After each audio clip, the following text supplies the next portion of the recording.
Prophet of Doom, Islam's terrorist dogma in Muhammad's own words. Letter to the listener. Islam is a caustic blend of regurgitated paganism and twisted Bible stories. Muhammad, its lone prophet, conceived his religion solely to satiate his lust for power, sex, and money. He was a terrorist.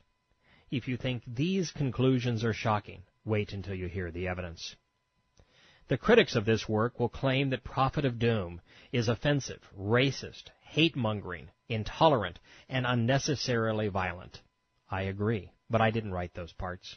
They came directly from Islam's scriptures. If you don't like what Muhammad and Allah said, don't blame me. I'm just the messenger. Others will say that I cherry-picked the worst of Islam to render an unfair verdict. They will charge that I took the Islamic scriptures out of context to smear Muhammad and Allah. But none of that is true. Over the course of these pages, I quote from almost every surah in the Quran. Many are presented in their entirety. But more than that, I put each verse into the context of Muhammad's life, quoting vociferously from the Sunnah as recorded by Bukhari, Muslim, Ishaq, and Tabari, Islam's earliest and most trusted sources. I even arrange all of this material chronologically, from creation to terror. Predicting what he called the Day of Doom was Muhammad's most often repeated prophecy. While it did not occur as he foretold in 1110 A.D., it nonetheless came true. Muslims and infidels alike have been doomed by Islam. To discover why, we shall delve into the oldest surviving written evidence. These official works include the Sirah, Takrith, Hadith, and Quran. Ishaq's Sirah, or biography, is called Surat Rasul Allah. It provides the sole account of Muhammad's life and the formation of Islam, written within 200 years of the Prophet's death. While the character, message, and deeds portrayed within its pages are the antithesis of Christ and his disciples, the Sirah's chronological presentation in style is similar to the Christian Gospels. The Takrith is the oldest, most trusted, and comprehensive history of Islam's formation and of Muhammad's example, called Sunnah. It is written by Tabari. His history of al-Tabari is formatted like the Bible. It begins with Islamic creation and ends with the act of Muhammad's companions. Tabari is a compilation of hadith quotes and Quran passages. As such, it provides the best skeleton upon which to flesh out the character of Muhammad and the nature of fundamental Islam. A hadith is an oral report from Muhammad or his companions. Muslims believe that hadith were inspired by Allah, making them scripture. The most revered collection was compiled in a topical arrangement by Bukhari. Allah's book, the Quran, lacks context and chronology, so to understand it, readers are dependent upon the Sirah, Takrith, and Hadith. All that can be known about Muhammad's deeds, motives, God, and Scripture is enshrined in these books. In their pages you will see them as they saw themselves. My only point of departure from Ishaq and Tabari will be the comprehensive review of the early Meccan surahs, a period which they had very little to say. Our paths will join again as we approach Islam's midlife crisis, the Quraysh bargain, satanic verses, Knight's journey, and the pledge of Aqaba, a declaration of war against all mankind. At this point, the Sirah, Takrith, and Hadith speak more clearly than does the Quran.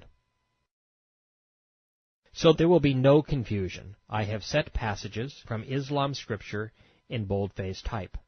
In the audio version, we will exchange voices so that it is clear when we are quoting directly from Islam scriptures and when we have moved off into commentary, helping you understand them. When quoting from the Quran and Hadith, I have elected to use a blended translation, No language transfers perfectly one word to another. 5 of my 12 translations of the Quran were combined to create the most accurate conveyance of the message possible. However, the writing quality is so poor, the proofreaders of this manuscript suggested that I help Allah and Muhammad out by cleaning up their grammar, punctuation, and verbosity.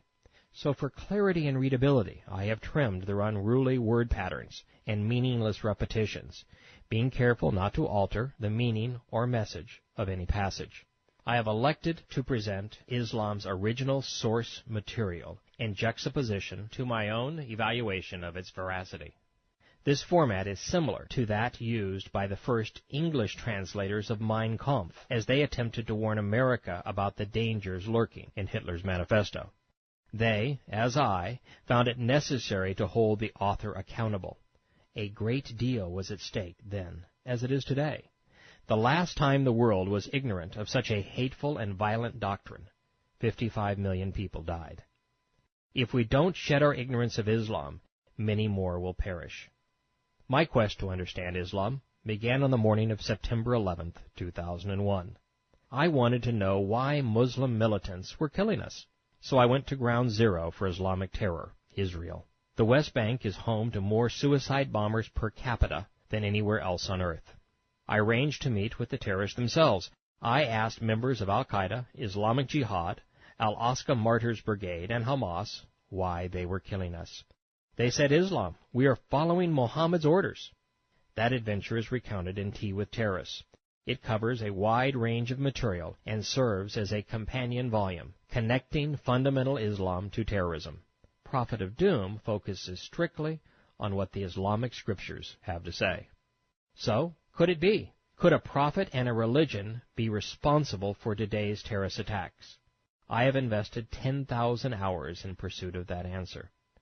I wish everyone had. But knowing that most are unable, I have distilled what I discovered into these pages.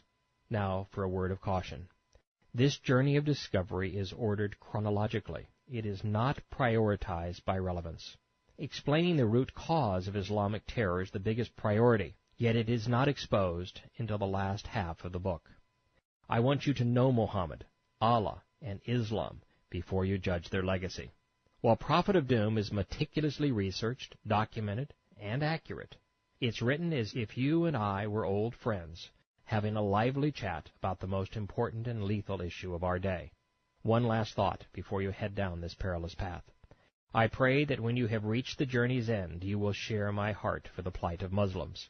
I want nothing more than to free them from Islam, and in so doing, free us from the terror their doctrine inspires. Craig Wynn, November 2003, prophetofdoom.net.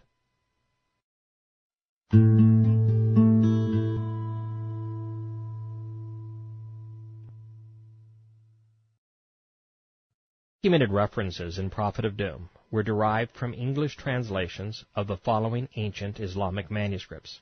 I encourage you to purchase and read them. The Sirat Rasul Allah was written by Ibn Ishaq in 750 A.D.